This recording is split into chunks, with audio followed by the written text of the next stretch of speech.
我必须要救他。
不服魔一次，便是无畏。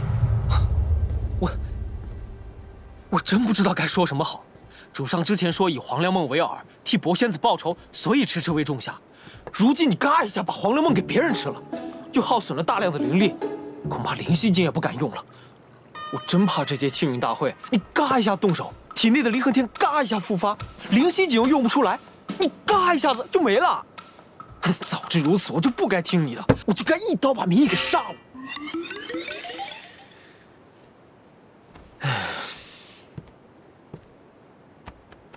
好了，我还是头一回听你说这么多话。喝点儿，只是暂时的，灵犀井又不是没了。我真不知道说什么好。你跟明义，我本来是10000个不赞同的，但现在这聘礼下得太大了，你无论如何要把他给我娶回来。说得好，你还真当真啊？当然，那他现在都知道了吧？他最好是心里有点数，立刻以身相许报答主上。不休，哪有给个药就让人家以身相许的呀？再说了，何必要让他回报我呢？你不会连这个都没告诉他吧？你给的哪是普通的药啊，分明就是你的命！他的确不知道是我救的他，他还以为是那个司徒岭用他的心头血换了他的寿元。什么玩意儿？我真不知道说什么好。心头血这种东西，随便续几个时辰就罢了，还真以为能修复离合天摧毁的灵脉。主上，明义绝对不是傻子，连这种话都相信。肯定是司徒岭演上的。哎呦，我那心头血，我为了你，我戳自己。明义被迷惑了，心头一软，他就……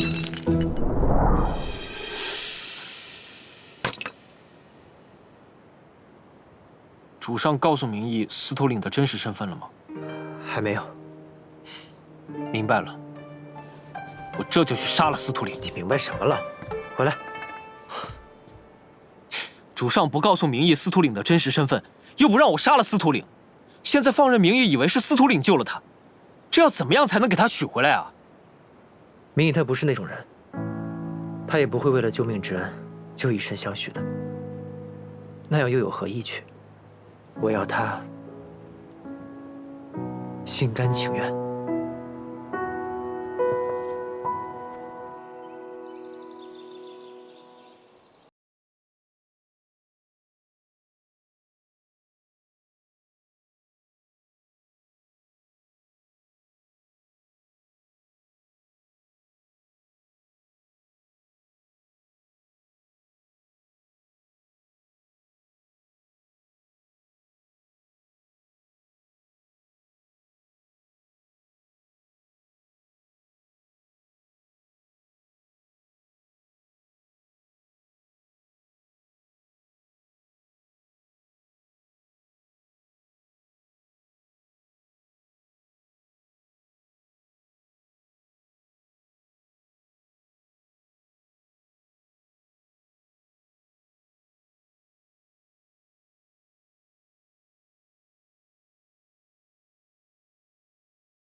还是先不打扰他休息吧。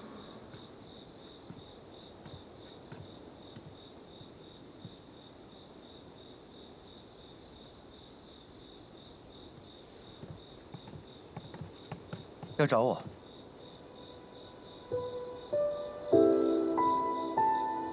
哦，也没什么特别的，就是想到你刚刚固化了丹元，肯定有些虚乏，所以就熬了碗药。但我想想还是算了，仙君不是……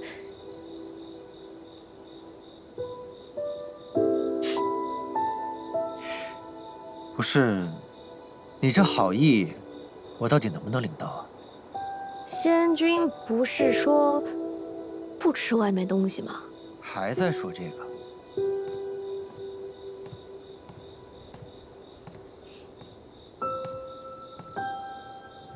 如果是换做别人，他多半会怀疑这仙子本是要下毒，结果忽然心软，改变了主意。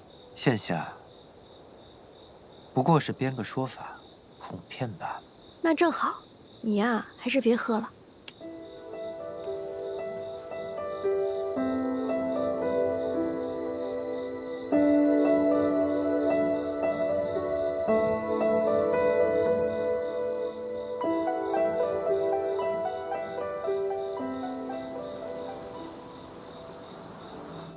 是时候开启第2步了，需用传送法阵，将丹元送抵沉渊，彻底吸空妖兽元神。但此步会暴露施术者气息，请务必以最快速度将丹元传回，否则功亏一篑。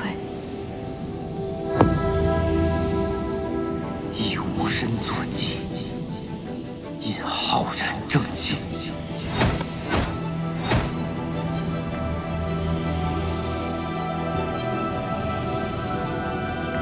万千妖邪，阵风。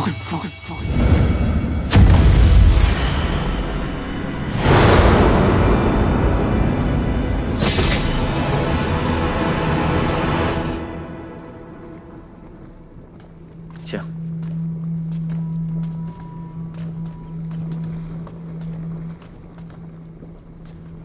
请西君请看，只需再过3日，妖兽君便能养成。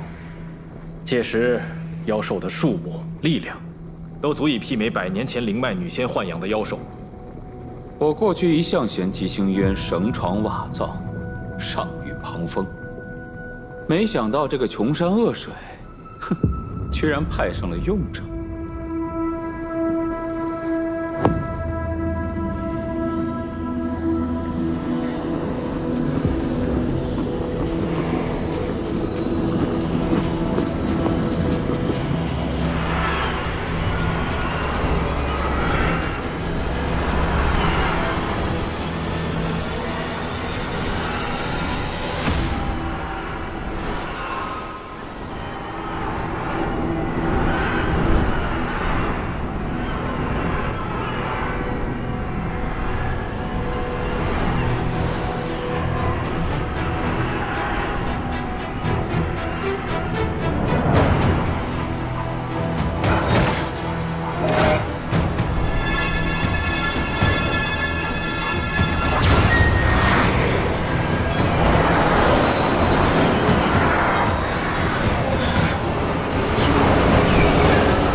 为何妖元全都被吸走了？这……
季伯载，一定是他干的，一定是季伯载！废物！属下不知季伯载竟通晓化妖术这等秘法，否则属下定会提防。江西君，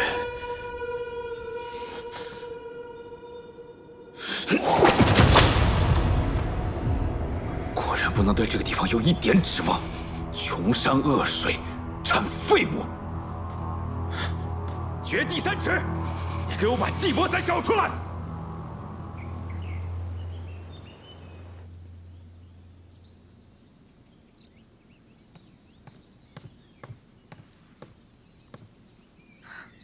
公主先休息一会儿吧。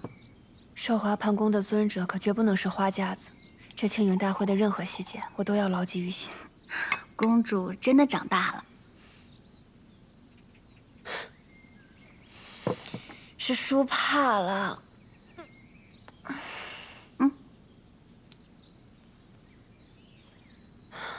没有福泽，几星渊连花草都会比过去更黯淡无果。秋云，我时常会害怕。你说，母后留下来的福星花，会不会再次枯萎啊？公主放心吧，严仙君的法子到底是管用的。之前这么多年，就算没有福泽，它也依旧开得好好的。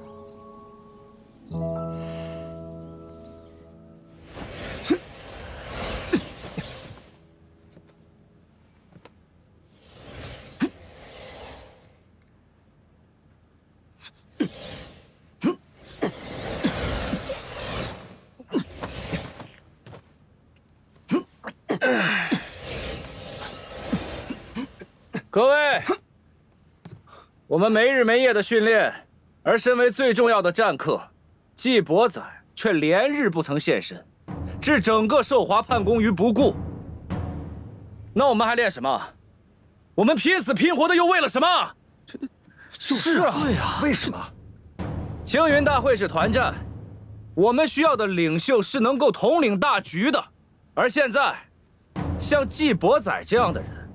被公主封为战客，奉若至宝，那我们还在乎什么？我们干脆都不要练了。孙辽说的对，季伯载再不露面，就不配再当战客。是啊，他不来，我们就没有必要再练了。对啊，我们练什么呀？你们别这么说呀！公主，孙辽在寿华叛宫闹起来了。谁说没有季仙君就不用练了？季仙君是战客，但寿华叛宫又不是只有他一个人。若是只靠他才能取胜，他不来就要输掉青云大会，那吉星渊也不算真正变强。大家说，谁说的对？谁说的对？盛大了不起呀！我觉得孙辽仙君说的对。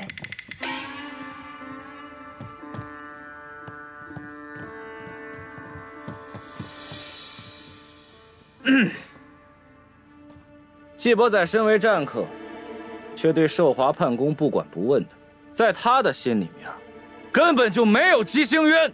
是啊，公主也他说的对啊，这要是韩风君管理寿华叛宫，肯定出不了这事儿。就是。对季伯载来说，斗者青云之路，不过是他摆脱醉囚这个下贱身份的晋升之阶罢了。哦，原来季伯载一直是这样想的，难怪我一直想不通，这季伯载为何不肯来训练。倒是孙辽仙君这番话点醒了我，这样的人的确不配在我寿华叛宫当战客。对，是没错，不配，他不配。不如我们今日改选战客。这改选谁啊？战客之位那么重要，得好好选个人才行。对呀，我觉得孙辽仙君就不错。公主，开玩笑的吧？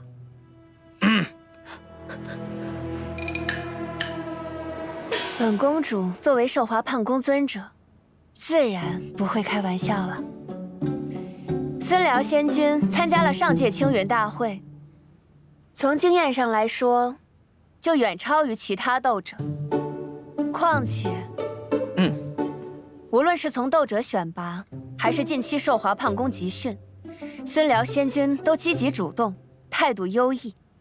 本公主今日便下令，废除季伯载战客之位。说废除就废除，那我们不是输定了？就是点情面也不留。废除了，改立孙辽仙君为我寿华胖宫战客。真的吗？好，我支持孙仙君。我也支持孙仙君。孙辽，这呀，不行吗？他行吗？这是怎么回事啊？我怎么觉得不靠谱呢？我也觉得。谢公主，多谢。过去是我目光短浅，只知盯着季伯载那一人。如今看来，孙辽仙君才更是威武英俊，比季伯载更有战神之相。虽然季伯载有问题，但孙辽，哎呀，咱们闹这一场，光给孙辽做嫁衣了。对呀，也不合适啊。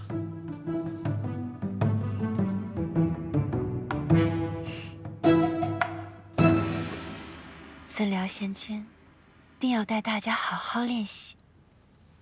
如果表现得好的话，我会告诉父君的。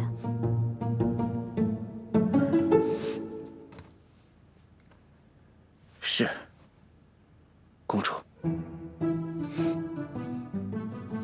我都让你当战客了，你还唤公主，不改口为尊者吗？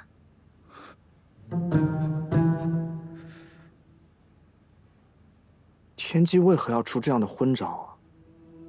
不，这恰恰是他此时最好，也是最省力的办法。好的，尊者。孙辽这么嚣张，天机还这么纵容他，多没面子。面子很重要吗？能达到目的就好。伪装、欺骗、空口承诺，与其费力维护季伯载，不如捧杀孙辽，让他成为新的靶子。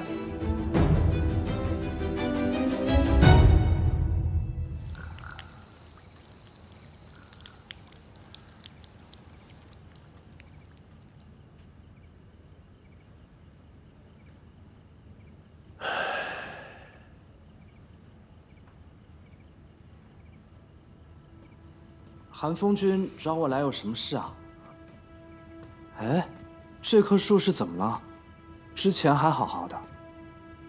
意外的娇贵，稍不注意，就一夜凋敝了。韩风君一直悉心呵护的，是我疏忽了呀。韩风君别不开心了。哎，韩风君，我可以给你带点最好喝的酒，它里面添加了极星渊独有的赵翠花露，所以味道完全不一样。极星渊独有？对，6境只有我们有。那花看上去和杂草没什么区别，但每逢满月，就能凝结出全天下最纯的花露。果然不能对这个地方有一点指望，穷山恶水，产废物。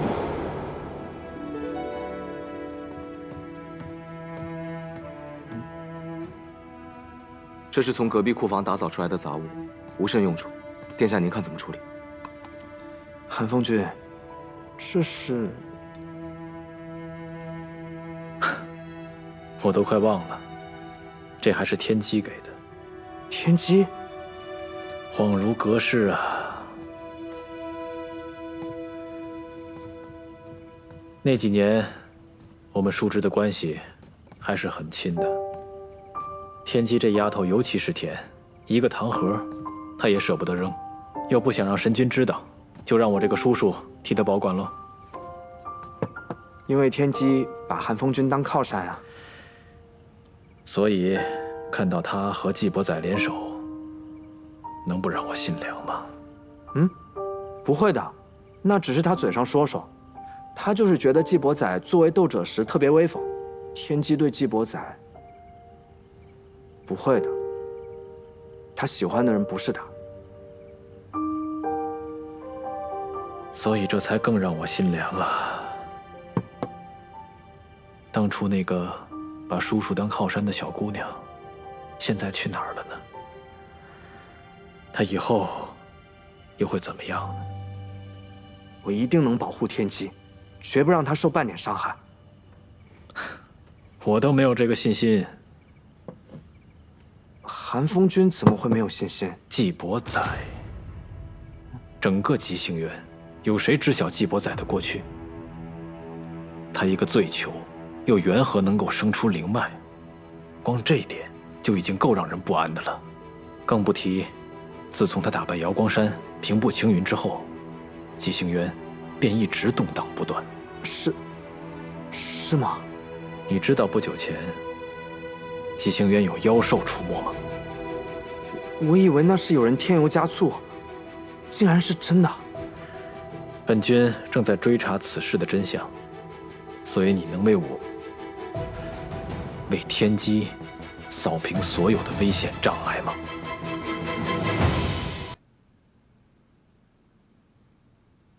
兄长，你说好不好笑？那个季伯载竟然和我说要讲和，拉着我整整聊了1个晚上。他这般举动，显然是为了调虎离山。还好我派了人手，在龙礼台守株待兔。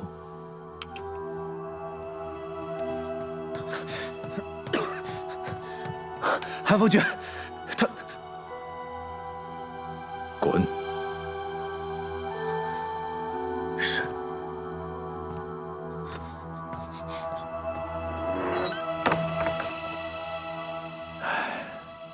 兄长睡着，不知道外面发生了什么。我原本是看上了季伯载的能力，想要拉拢他为极星渊效力，谁知他竟一心只想和我作对。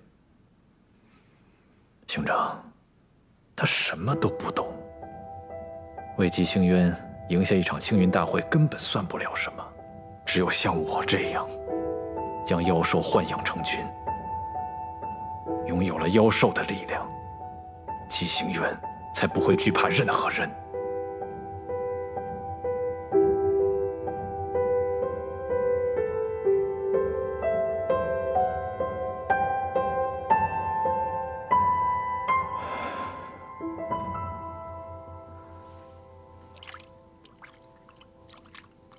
兄长啊，极星渊需要真正的强盛起来，有些牺牲总是无可避免的。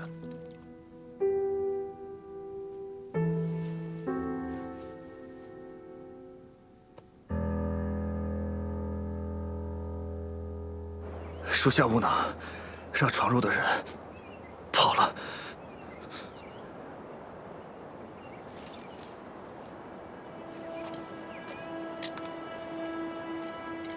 你刚才说什么？属下无能，让闯入者。季伯载太过诡诈，他还留有后手，安排人来接应。接应的人与他气息同属一脉，属下猜测，那就是他的从手。恐怕季伯载一直对外隐瞒了他的修为，他的从手已经能够化作人形。他们没有发现别的东西吧？没有，韩风君放心，属下绝对没有透露石灵树的存在。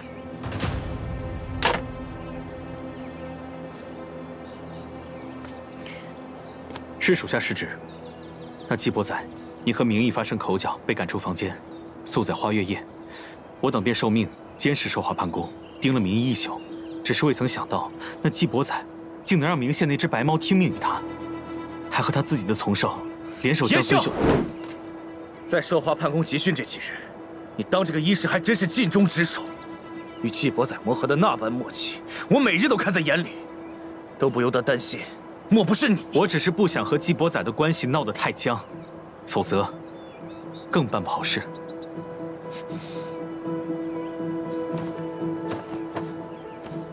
属下绝无二心，请韩风君明鉴。明鉴。花了这么多心血栽培，但我看这没用的东西是长不高了，拔了吧。属下知道有个偏方，可以帮助这汉青竹。哦，这你也会医？属下即刻去取。取？如果我没记错的话，你说的偏方应该主要是用牙齿吧？是。齿膜成粉。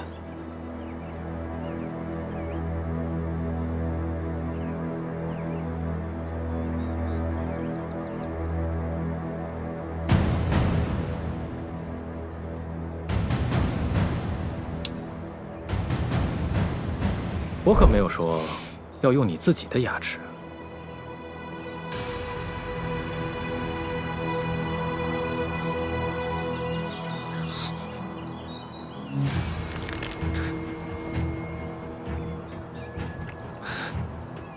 我自己来。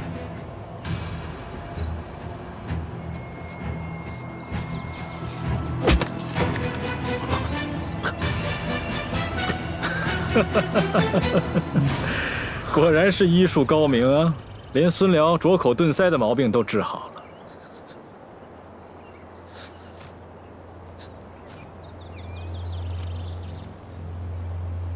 那照顾我兄长的事，不会出什么岔子吧？属下定当尽心尽力。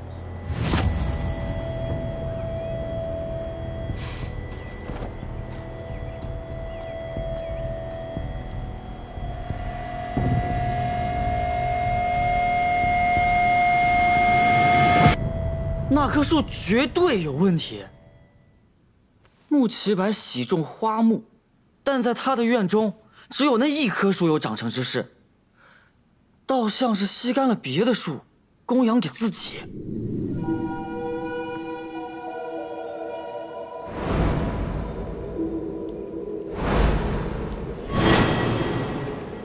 我在后赵记忆中看到的，应该是那棵树。想必是从庭院延伸到了地下的密室，它的根底看起来更像是个魔体。若是它能吸干别的树，或许也能吸食生灵元神。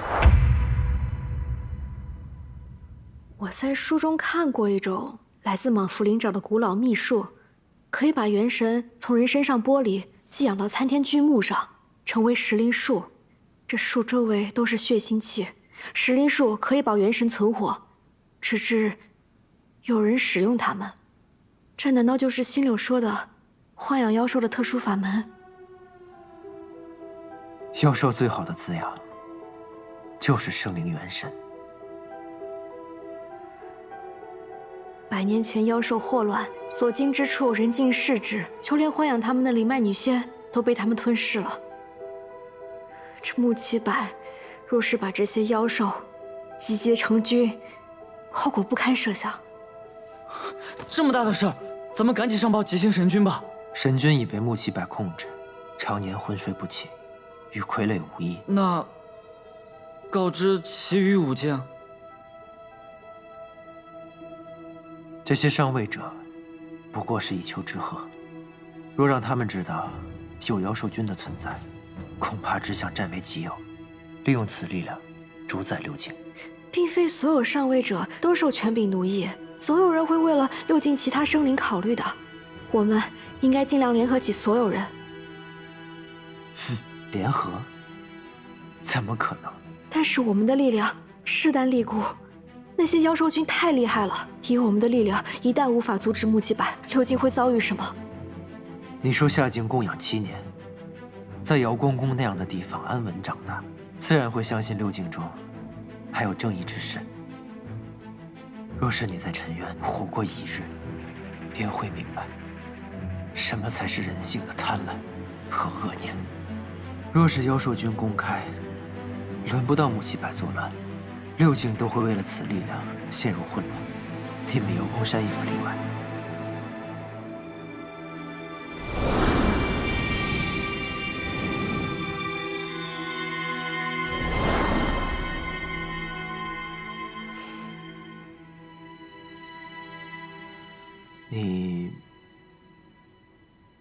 因为出身沾沾自喜，已是难能可贵了。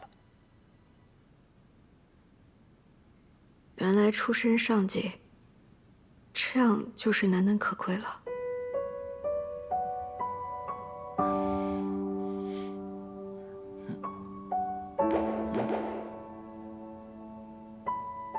天机已写下手书，即日起集训结束，不用再驻寿华盘宫了。你们先回去吧，别再让这只丛兽在我这儿有个什么三长两短的。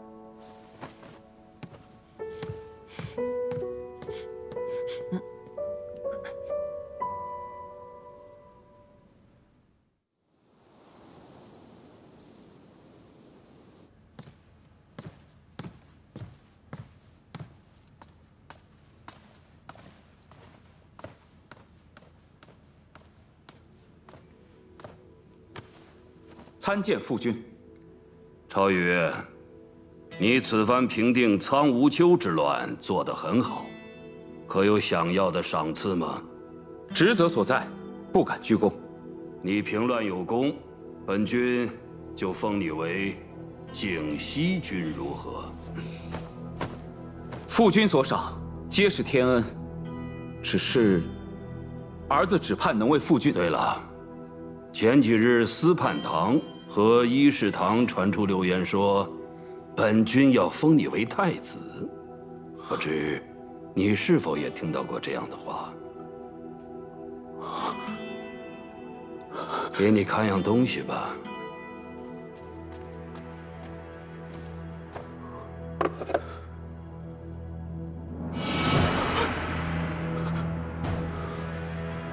传播流言者的舌头都在里面了。那是他们咎由自取。本君再问你一次，你平乱有功，现封你为景西君，如何？父君明鉴，儿子只为一心一意辅佐父君，绝无非分之想。父君明鉴。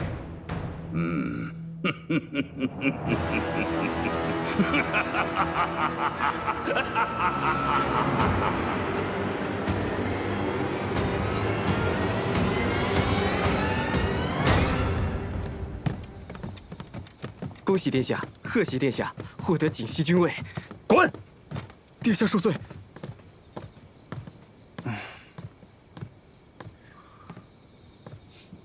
我还以为大哥这次定能成为太子呢，可方才听闻，父君赐了个景西君的封号，还杀了你几个手下。你是来看我笑话的？哎，我哪敢啊！父君迟迟不立太子，是因为他儿子众多，就等着看我们的表现呢。可我却是真心希望大哥能成为太子的。你到底想说什么？大哥可知道，朝元这几个月都去哪儿了呀？哼，他个废人，能去哪儿啊？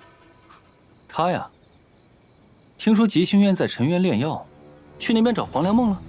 什么？哎呀，朝元从小可受了大哥不少关爱啊。这要是被他先找到了黄粱梦，交给了父君，你猜，父君会不会准许他修成灵脉呢？这可是大功一件啊！这届时太子之位，朝元会不会也有一份呢？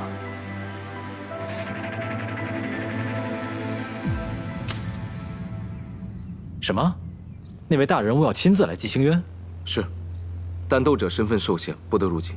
他指明要殿下亲自出境迎接，好生护送。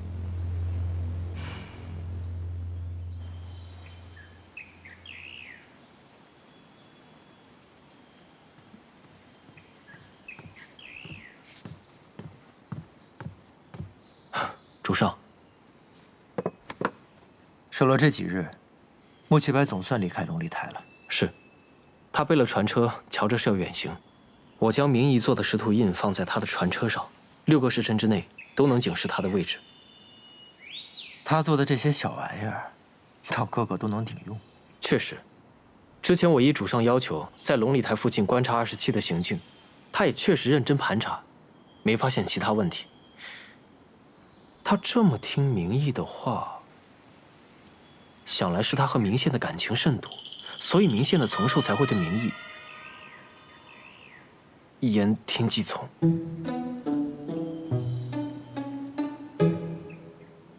我们出发吧。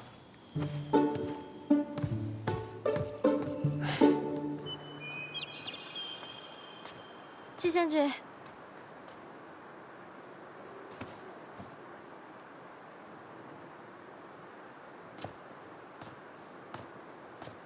你跟季伯仔已经成功结下心印了，你赶紧把他送出门，我们好去灵溪井啊！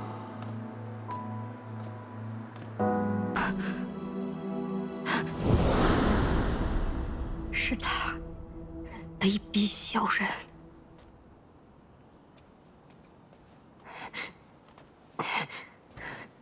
母后，我命你走，即刻离开瑶光山。母后，您这是要驱逐我吗？你的灵脉一断，再要留在瑶光山，是想死在觊觎太子之位的人手里吗？母后，我一定能修复灵脉。瑶光山失去的，下届青云大会，我千倍万倍讨回来。我对你一定还有用，你千万别赶我走。明宪，你听好了，我不是要赶你走，是要你好好活着。可笑我这半生汲汲营营，如履薄冰，教你从一出生就用这无相秘法扮作了这个太子。你本来可以成为一个普通的小仙子的。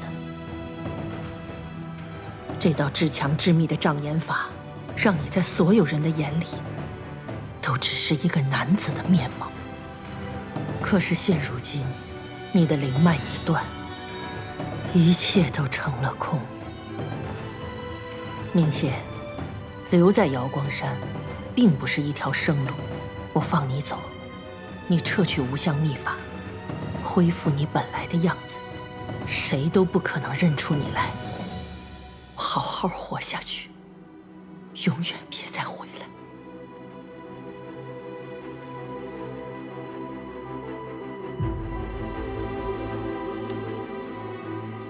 母后放心，我定能修复灵脉，重返青云。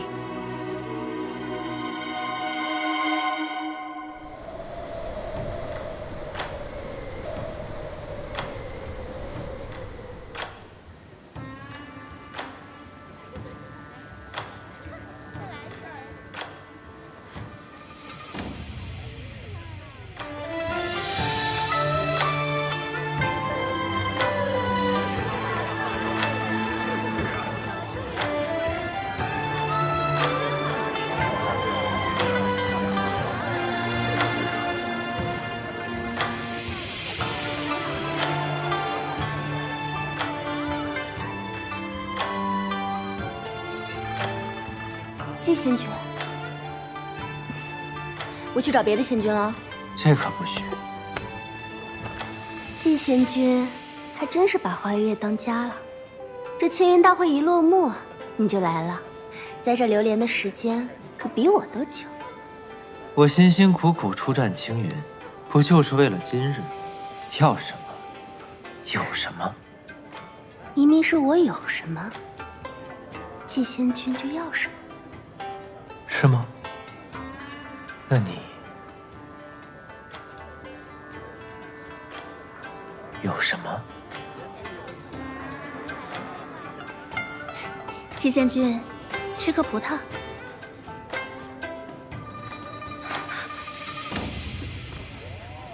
花月夜，这么多仙子等着我呢，我总不能厚此薄彼吧？多谢季仙君。大人，请。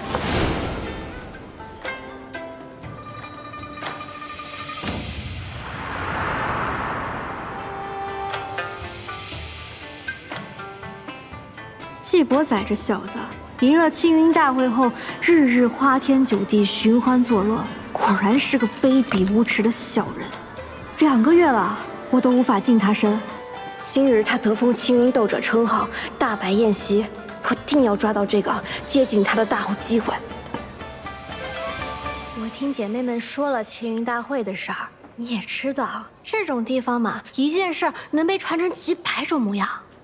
仙君在青云大会上表现英勇，所向披靡。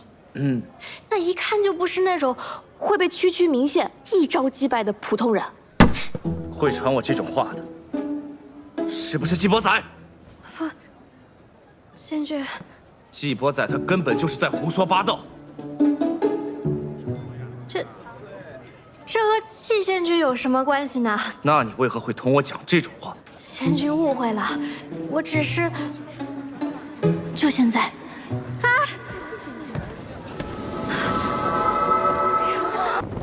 我瑶光山太子明宪，从13岁起参加青云大会，为瑶光山连胜7年。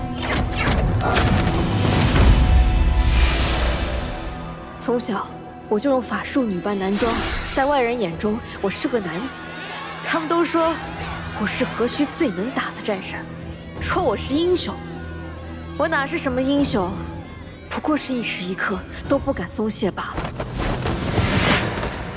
因为赢得福泽是我的使命，自记事起，我就被要求只能赢，必须赢，一直赢。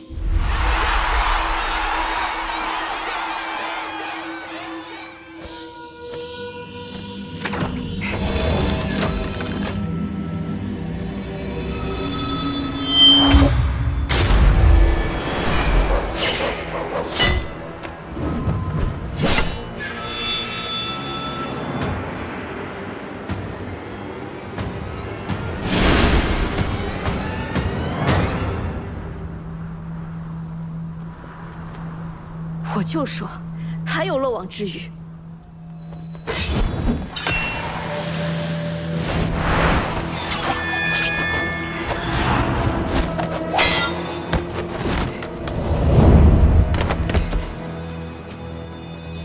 为什么不出招？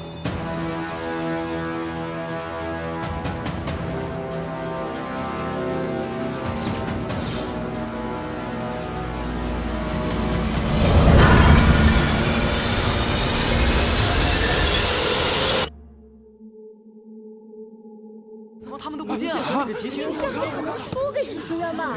肯定赢了呀！公主，我们这次能打败明宪吗？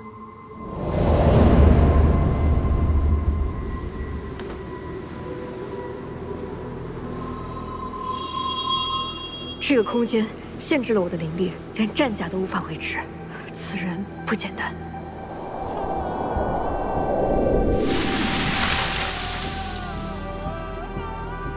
极星渊的斗者竟有此等灵力，你到底什么人？都被困在我的灵犀井里了，还能说出这种话？我就算在你的灵犀井中，灵力减弱，也照样赢得过你。是吗？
输了，就剩这么多了。是啊，福德都没有了。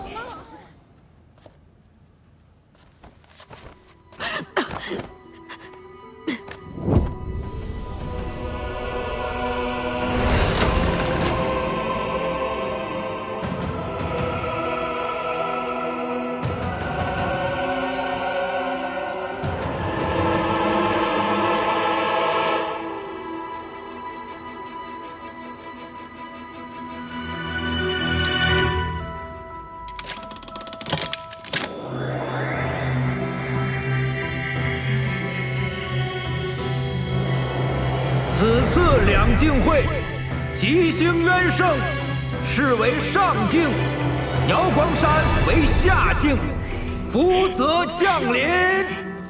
公主，我们赢了！我果然没看错人。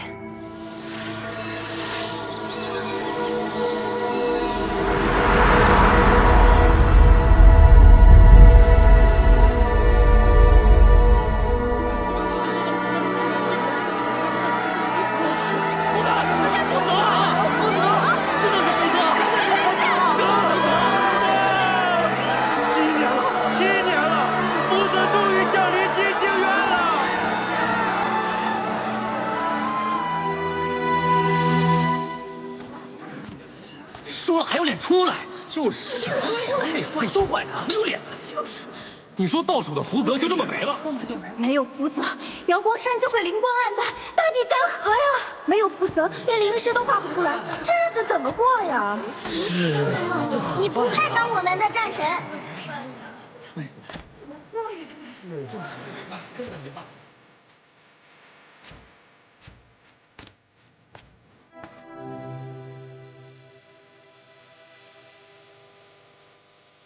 我是瑶光山太子明宪，13岁起参加青云大会，连胜7年，却像从未赢过。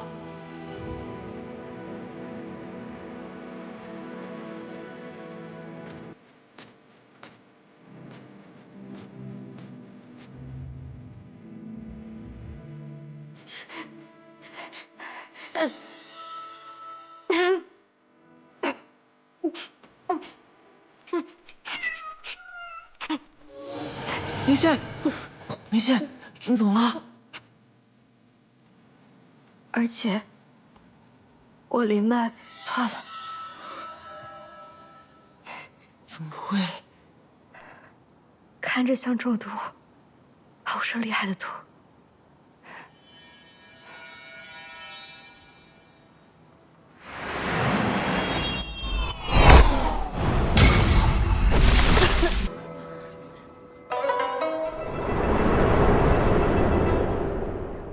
先引他英雄救美，我再顺势接近。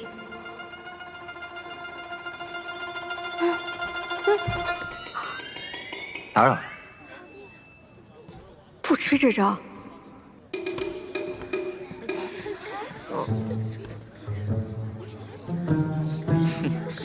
你该不会以为能找到季贤君为自己撑腰吧？孙贤君，你误会了，你那事儿季贤君一个字都没跟我说，你可千万别怪他。季伯载，是不是你传的我在青云大会的事？你一个沉冤罪囚，莫名后天得了灵脉，还攀上天机公主当了斗者，怎么只敢在背后嚼舌根，这么上不得台面吗？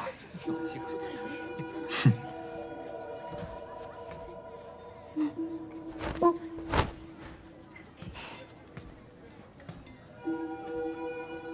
孙良，其实你挺厉害的，怪就怪明宪打快了点。你。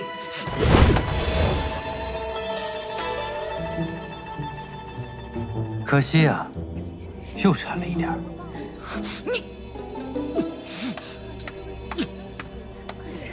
怎么今日又看到季兄为了一个小仙子，同人大打出手啊？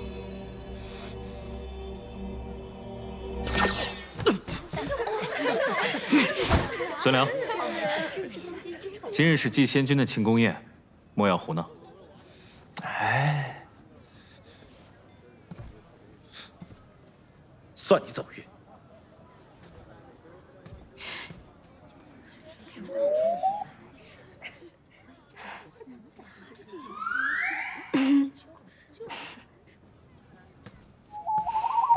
这小子真难接近，我得再想想办法。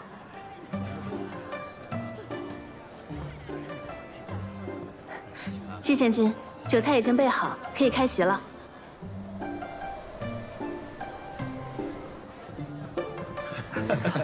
恭贺季贤君赢得青云大会，能否有幸敬你一杯？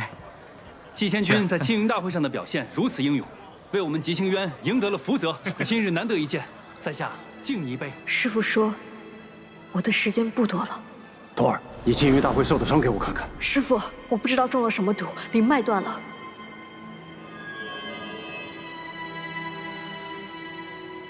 你听我说，你中的毒名叫离恨天，中此毒后，有灵脉者灵脉尽失，无灵脉者反会生出灵脉。从现在开始，你不能再催动灵脉，否则就会加速毒发。这个印记叫离恨花，等着七瓣全部掉落，就是你元神寂灭之时。所以，这1年之内，你们必须要找到解药黄粱梦，将它服下，修复灵脉，方能保住性命。既然是季伯宰下的毒，那他手中可能会有黄粱梦。你去吉星渊找季伯宰，处理完追兵，师父会来找你们的。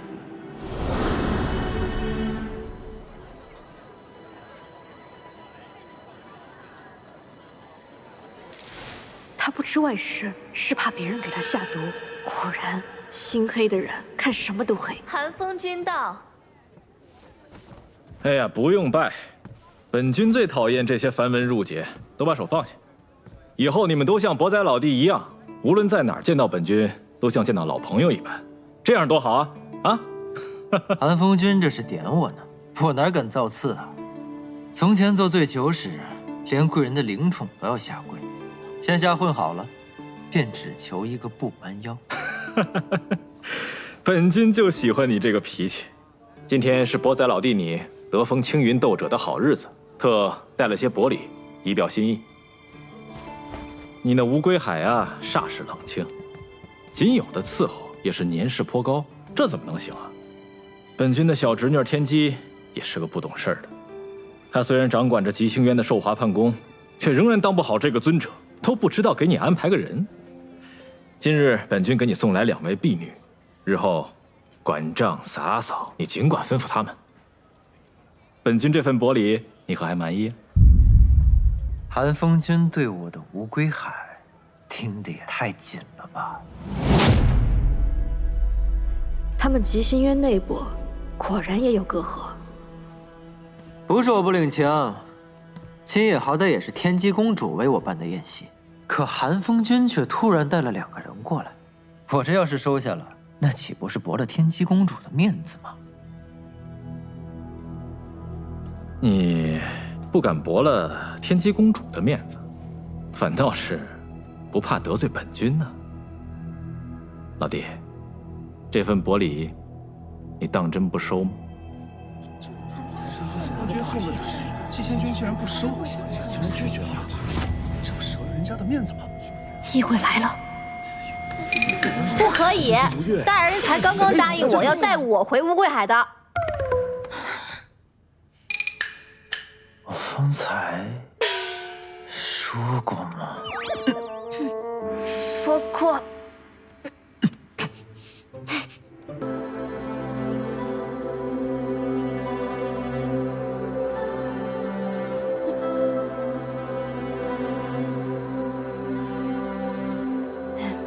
大人，这外边天都快亮了吧，还不给我摘下来？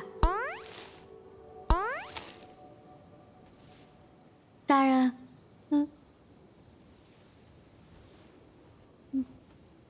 今晚你大费周折，演了出欲擒故纵，就睡了跟我回乌龟海吧。你如愿了。大人看出来了，辛苦了。戏一出接一出，送走一双，又来一个。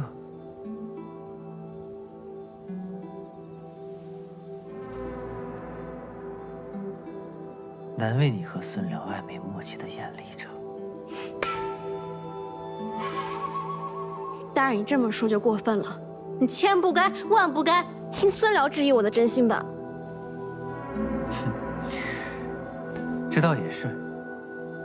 你能帮我把这解了吗？我不喜欢这样，像在审问我。回答我的问题。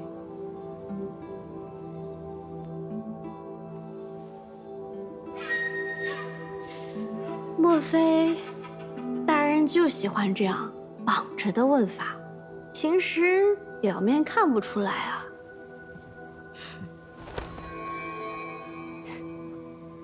多谢大人。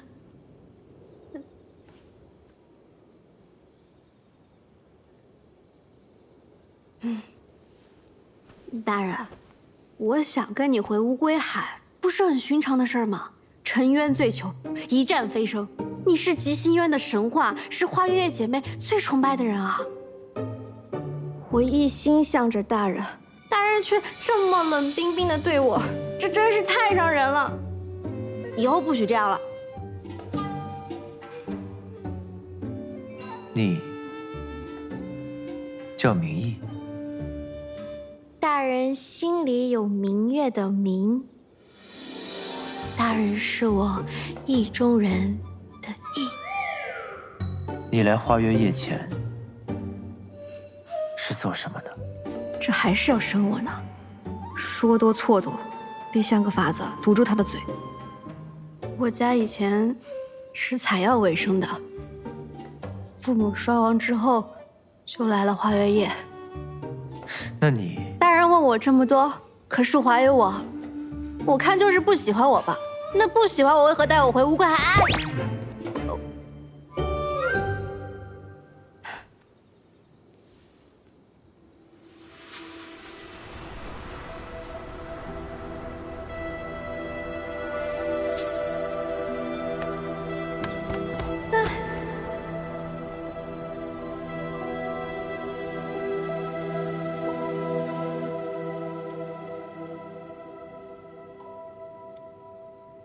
没事吧？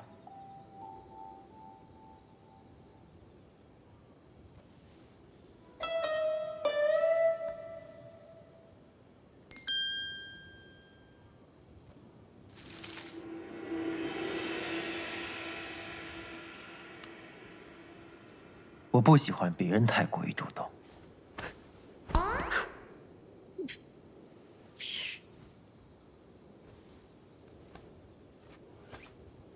不是吧，这么厚结？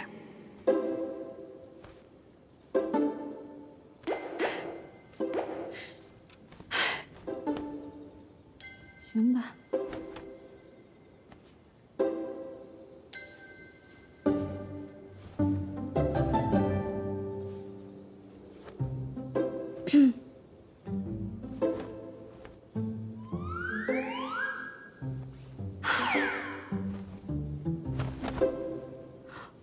二七怎么回事儿？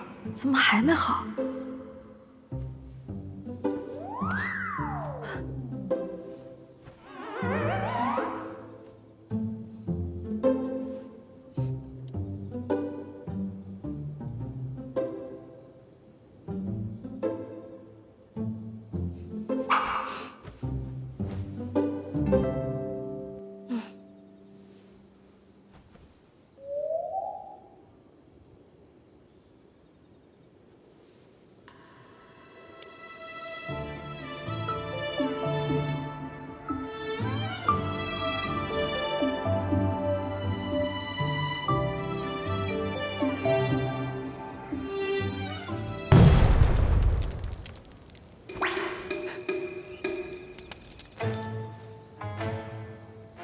外面着火了，我去看看。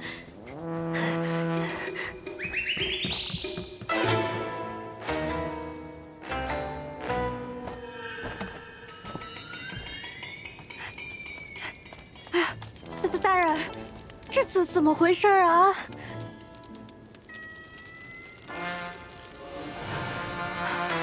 主上，后山的小楼着火了，还请您过去查看。这可得去看看。哎。我怎么能放心让你跟着去呢？乌龟海你一处也不认识，出了事可怎么办？不会出事。这道结界，除了我跟荀婆婆，谁都进不来，而你也出不去。这样你就不会有任何危险了。等我回来。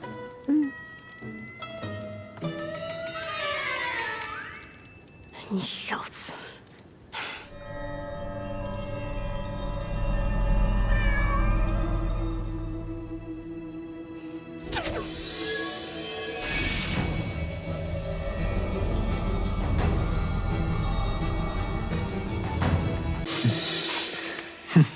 许是之前答应的太多了，都不记得了。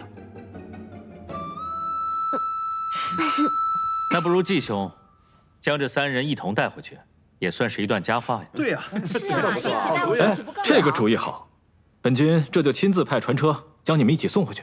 好，带回去。对，带回去吧。是啊，带回去。不行，装不下。虽然无归海地偏，但毕竟是赏赐给季县君的，幽井开阔，我看多来几个也装得下呀。对呀，是啊，这个主意好啊，季县君带回去正好，正好，这是对。且慢，诸位，我无归海可不是什么鱼塘，更何况在下精力有限。不如这样，3位仙子，我有一题，你们谁回答的最符合我的心意，我就带谁走，如何？这真是个好主意啊！就这么办吧。既然是来我处伺候，我的乌龟海豢养的是何种灵兽？你们该如何照顾？乌龟海是死水，能有什么？可我若答对，岂不显得我有备而来？你先来，就你。乌龟海。江河湖海的大小鱼塘，那肯定就是些乌龟、鲍鱼、虾什么的。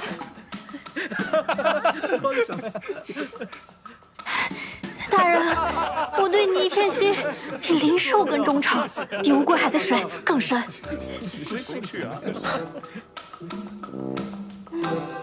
你来。乌龟海是极星渊死水，什么都养不活。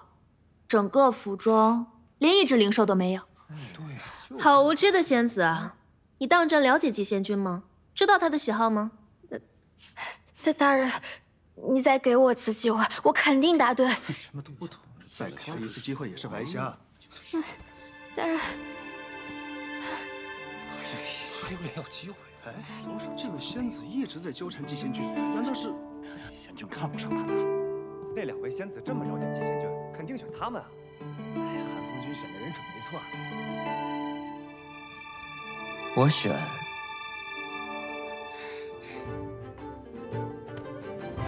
他。你想的，我知道，选他了。我乃醉囚出身，便更知道世上万般皆虚幻，唯有真心不可负。这位明义，这位明义仙子视我为她的意中人，对我一片痴心，我怎能辜负了呢？你放心，我绝不负你。这2位仙子，那今日就只能怪我们没缘分了。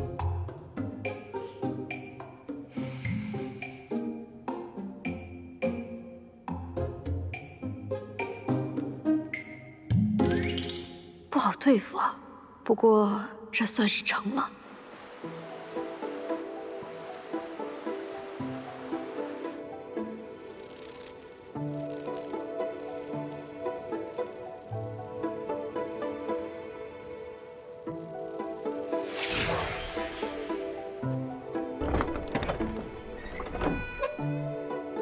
主上回来了。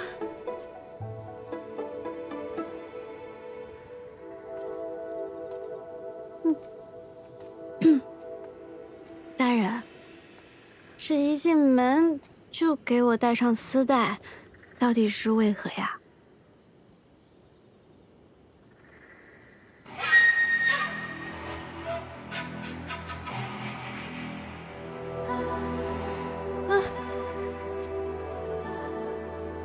我喜欢。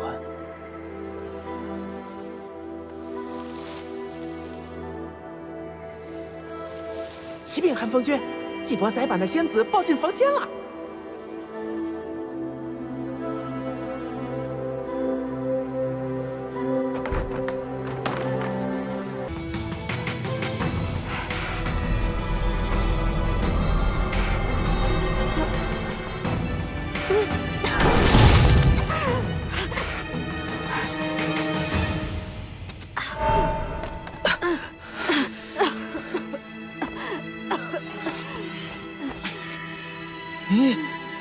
你现在灵脉已断，只能跟普通人一样，拥有少量法力，使用简单的法术，以后就别逞强了。知道了。但是吧，蛇师傅不是说不让你用灵脉吗？万一离恨花断了怎么办？只用这点灵力，不至于催动灵脉。这个结界复杂，只能我来破。我不就让你搞点动静，阻止他留宿而已吗？下手那么重干嘛？我也纳闷呢，我就按照你说的，在远处那个小楼，略施法术就燃了一簇小火苗，不知怎的这火就变大了。我还在想，不应该啊。算了，趁他不在家，赶紧动手。东西呢？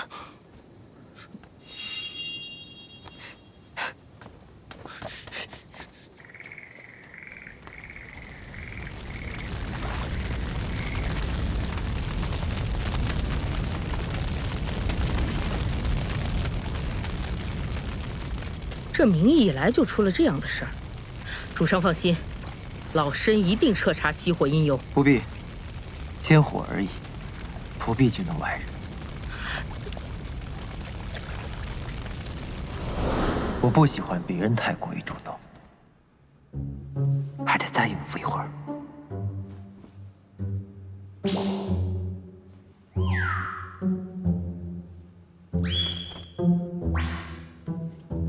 这衣服怎么就这么几层？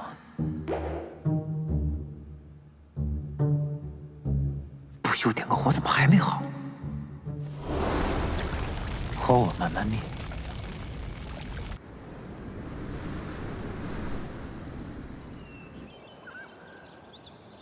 在吉星渊这2个月，我们已经调查到，季伯仔的灵脉就是用离恨天催生出来的。使用了离恨天，若没有黄粱梦解毒，就必死无疑。既然那小子还活着，那他就一定有黄粱梦。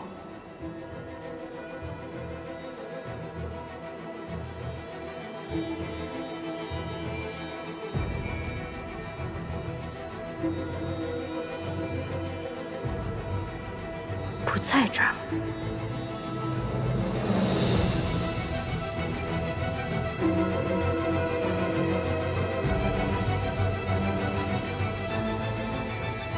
也不在这儿，能在哪呢？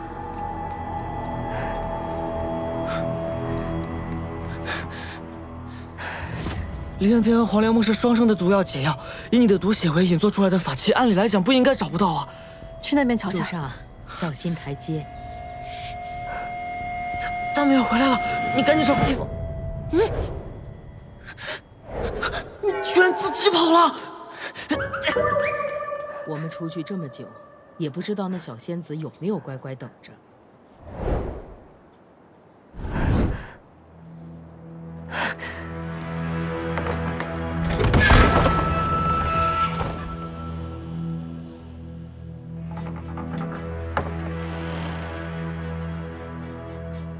禁足结界破了。